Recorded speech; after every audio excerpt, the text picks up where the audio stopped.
ভারতে জঙ্গি হামলা চালানোর পর ভারতও পাল্টা সিঁদুরে মেঘ দেখিয়েছে পাকিস্তানকে। দেশ জুড়ে তৈরি হয়েছে যুদ্ধের আবহ। তবে তারই মাঝে বনগাঁর প্রত্যন্ত এলাকার যুবকের তৈরি সামরিক অস্ত্রের মডেল ব্যবহার করেই ধ্বংস করা হোক পাকিস্তানকে চাইছেন পরিবার। পাশাপাশি ভারতীয় সীমান্ত এলাকাগুলি সুরক্ষিত করতেও বিশেষ আবিষ্কার রয়েছে তার ঝুলিতে।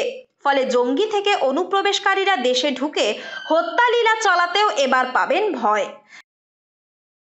ছেলে এই জিনিসপত্রগুলো তৈরি করেছে, এতে পাকিস্তানের যাতে এই জিনিসের দিয়ে ধ্বংস করা যায়, এতে আমরা খুব গর্বিত অনুভব করব। বর্তমানে যুদ্ধ প্রায় শুরু সেরকম বলা যেতে পারে। তা আমি কিছু মডেল তৈরি করেছি নতুন, যেগুলো আশা করি দেশের কাজে লাগানো যাবে।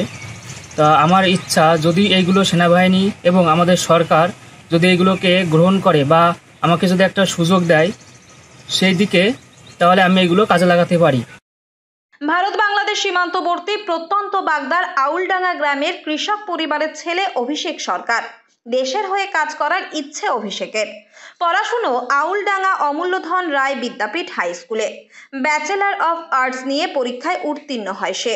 বর্তমান যুদ্ধের আবহে একদিকে দেশকে সুরক্ষিত রাখতে ও অপরদিকে দেশের সীমান্তবর্তী এলাকাগুলির নিরাপত্তা দিতে একের পর এক মডেল সামরিক অস্ত্র তৈরি করে তাক লাগিয়ে দিয়েছে সে। এখন তার তৈরি এই অস্ত্র ব্যবহার করেই দেশের শত্রুদের নিকেশ করুক ভারতীয় সেনা চাইছেন প্রত্যন্ত এলাকার এই গ্রামের ছেলে। অনেকে দেখেছেন যে অপারেশন সিঁদুর, তা আমি সেই দেশের জন্য কিছু মডেল তৈরি করেছি। এটা হচ্ছে আমাদের বর্তমানে যে মিসাইল, সেটা থেকে একটু ভিন্ন ধরনের। আমাদের বর্তমানে যে মিসাইলগুলো আছে সেইগুলো এক জায়গা থেকে অন্য জায়গা পাঠালে পাল্টা অন্য কোনো মিসাইল দিয়ে আঘাত করলে মিসাইলটি ধ্বংস হয়ে যায়। কিন্তু আমি যে মডেলটি তৈরি করেছি, এটা যদি কোনো শত্রুপক্ষ এটাকে আঘাত করে তবু এটা নিচেই ক্ষতি করবে। এরপরে আমি তৈরি করেছি air razor security fire system. এটা একটু অন্য ধরনের। এটা razor security fire system, automatic fire করবে। আপনার 2 কিলোমিটারের মধ্যে যদি কোনো মানুষ অন্য কোনো দেশ থেকে আমাদের দেশে আসতে চায়, তাহলে মেশিনটি অটোমেটিক ফায়ার করবে। এতে আমাদের সেনাবাহিনী ঘায়েল কম হবে এবং যেখানে দুর্গম স্থান সেখানেও মডেলটি খুব কার্যকারিত হিসাবে কাজ করবে। ওই পাশে একটা স্টার লাগিয়েছি, এই পাশে একটা লাগিয়েছি। এই দুটো যদি আমরা অনেক দূরে রাখি, 1.5 কিলোমিটারের মধ্যে এটা যদি সেট করা হয়, তাহলে 1.5 কিলোমিটারের মধ্যে যদি কোনো মানুষ এর মধ্যে দিয়ে আসতে চায় তাহলে অটোমেটিক অ্যালার্ম দেবে। তা আমি যে আপনাদের দেখাচ্ছি, সার্কিট চালু আছে, আমি আপনাদের দিয়ে দেখাচ্ছি কীভাবে এটা কাজ করবে। আমি যখন এই যে পাস হলাম, দেখুন অটোমেটিক একটা অ্যালার্ম তৈরি করছে। আমি যখন চলে আসলাম, অ্যালার্মটা বন্ধ। আবার যখন আমি যাব, তখন দেখুন আবার একটা অ্যালার্ম বাজছে।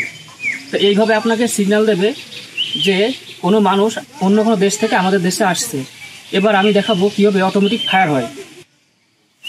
আপনারা দেখুন, আমি এবার ওই পাশে যাব, এটাকে কীভাবে অটোমেটিক ফায়ার করে। আমার হাতে কিছু নেই, আমি যাব, অটোমেটিক ফায়ার করবে। দেখতে পাচ্ছেন, আপনারা দেখতে পারলেন অটোমেটিক ফায়ার হয়ে গেল। এবার আমি আর একটা মডেল দেখাবো। মডেলটির নাম এয়ার মেশিন। এটা আমাদের যেখানে সমভূমি, সেখানে বর্ডারের সামনে মানে সীমান্তবর্তী এলাকায় আমরা এটাকে সম্পূর্ণটাই মাটির তলায় রেখে দেব এবং যখন কোনো শত্রুপক্ষ আসবে তখন এটা অটোমেটিক হাইড্রোলিকের মাধ্যমে উপরে উঠবে। উঠে উপরের শত্রুপক্ষ যেটা পদাতিক সৈন্য থাকবে সেগুলোকে ধ্বংস করে পুনরায় আবার মাটির তলায় চলে যাবে।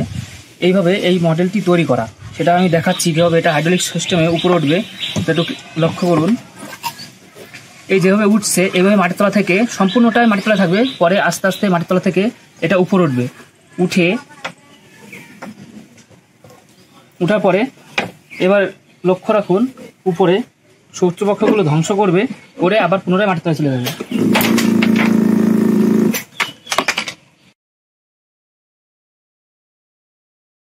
তাই মিসাইল থেকে লেজার গান, এই ধরনের সামরিক অস্ত্রের মডেল তৈরি করেই যেন এলাকায় মিসাইল ম্যান হয়ে উঠেছেন অভিষেক। উত্তর 24 পরগনা থেকে রুদ্র নারায়ণ রায়ের রিপোর্ট, লোকাল 18 বাংলা।